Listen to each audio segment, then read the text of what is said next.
Like absolute chaos. If you look at my thoughts, it's going to be absolute chaos. I just think, I don't see him coming in with a different game plan, but, and me neither.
More dangerous when fight night arrives. Oh, I say we run you down. I see your call all way down.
On the grappling mat, it's a whole different war.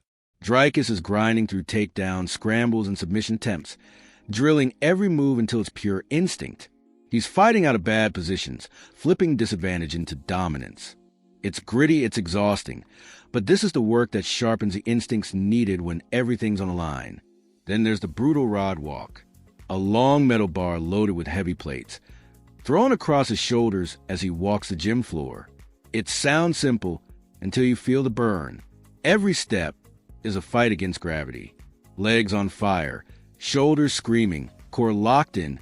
This is the kind of grind that forges raw power and unshakable mental toughness. Exactly the fuel he'll need when the cage door slams shut. And all of that work? It's not just building strength, it's building belief. Dricus walks into fight night with a quiet, unshakable confidence. He's not thinking about 5 rounds. He's not thinking about the judges, because in his mind, this fight won't last that long. When he talks about power, there's an edge in his voice. He believes Khamzat hasn't truly felt what it's like to be hit or pushed by someone with his strength. It's not something you can explain. It's something you feel in the moment. He's seen it before, that shift in his opponent's face. Not panic, just realization.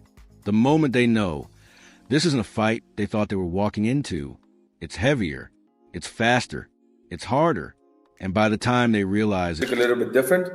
I mean, if you look at the Gilbert Burns fight and the success he had with Khamzat, That's a very, very good. Even with the Usman fight, Usman was, well, he didn't. People don't just go and defend against him. He was forced. Usman was forced to defend, and he did a great job.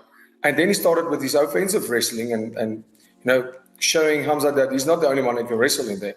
I think that was a big key in that fight, which made it a very close fight. And then Gilbert Burns being an absolute animal, also not being scared of Khamzat wrestling and going for it, attacking. This game doesn't work by defense. You don't. When this fight goes down, Dricus expects pure chaos. He's not coming in with a cautious game plan. He's not worried about defending takedowns or playing it safe. His mindset is crystal clear: attack, take control, and finish the fight. He points to warriors like Gilbert Burns and Kamaru Usman, fighters who didn't just survive against pressure. They brought it. They didn't sit back. They pushed forward with relentless offense, forcing their opponents to react every second. That's the kind of pressure Dricus believes wins fights. Because in his world, defense alone doesn't cut it. Not in a storm like this. Do you think people are underestimating your grappling? Absolutely. I think I just don't think people have seen a lot of it. So it changes the game. I think if Khamzat mentioned it, he said Robert Whittaker took me down. He did. He got a good time takedown. I got up very easily. When Rob took me down, I got up with no problems, took him down, and I dominated him on the floor in a way where I was landing. I cut him. I was landing massive elbows. The threat of the choke was there the whole time, and the round ended. And I'm sure if that round didn't. What some fans might be overlooking is just how dangerous Dricus's grappling truly is. Most haven't seen the full arsenal. Not yet. He still remembers a moment against Robert Whittaker, taken down briefly, but back on his feet with ease, and then flipping the script. He dominated from the top, raining down heavy elbows, threatening submissions, and controlling the pace. If that round hadn't ended, he's convinced it wouldn't have gone to the judges. That moment, it could have been the finish. At that stage, it would have been the end of the fight right there. But yeah, I mean, I guess people haven't seen too much of my grappling and wrestling that much. But at the end of the day, I'm a complete MMA fighter, and that's why I'm the best in the world. I can strike with it. At the end of the day, Dricus doesn't just see himself as a striker or a grappler. He sees himself as a complete mixed martial artist. He can stand and trade, wrestle, scramble, and dominate on the ground. But what truly sets him apart is how seamlessly he puts it all together. That's why he believes he's the best in the world. And that's why Khamzat better be ready, because this won't be like any fight he's had before. This changes the game. Hi, bro. He's good, I think if it goes past 2 rounds, I think DDP is going to win. Mm-hmm. But, anything, 1 to 2 rounds, Khamzat. What do you think's more likely? I can see. After hearing Dricus talk about what he's planning for Khamzat, it's no surprise that fighters and analysts are starting to picture how this one might play out. Everyone has their take, but Dricus sees a clear pattern emerging. For him, the clock is a key factor. If this fight pushes past the first 2 rounds, that's when he believes Dricus starts to take over. That's when the constant pressure, the size, and the relentless pace begin to wear down Khamzat, dragging him into deeper waters than he's been in for a long time. But he's not blind to the danger early on. The opening minutes are where Khamzat is at his most lethal, explosive, aggressive, and fast. One clean shot, one slick transition, and it could all be over before the fight even feels like it's begun. DDP winning. I think it's obviously, if Khamzat doesn't beat him in the first 2 rounds, then it's got to go to Dricus, I think. Yeah. Well, what do you think's more likely? Well, with DDP, he just keeps proving. It's weird because you watch him and like no disrespect to him, but it's like he's got a strange style, and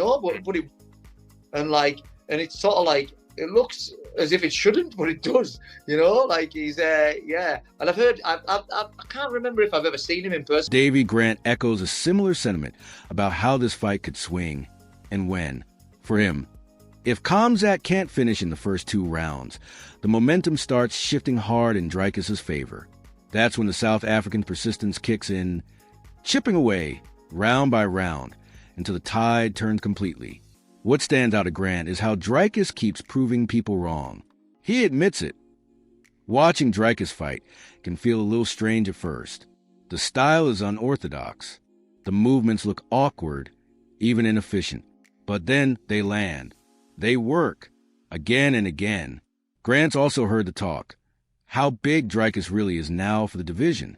That size, mixed with relentless pace and a style that's hard to read, creates a serious puzzle for any opponent, especially as the fight stretches into the deeper rounds. Experience I have with training with both the guys, I just don't see Khamzat finishing him early, and I see Dricus building in the 3rd, 4th, 5th round. I see him edging it out, but we'll see. Hopefully it never happens and I can jump in.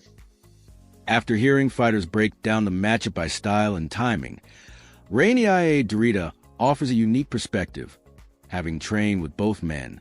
From his experience, the edge leans toward Dricus.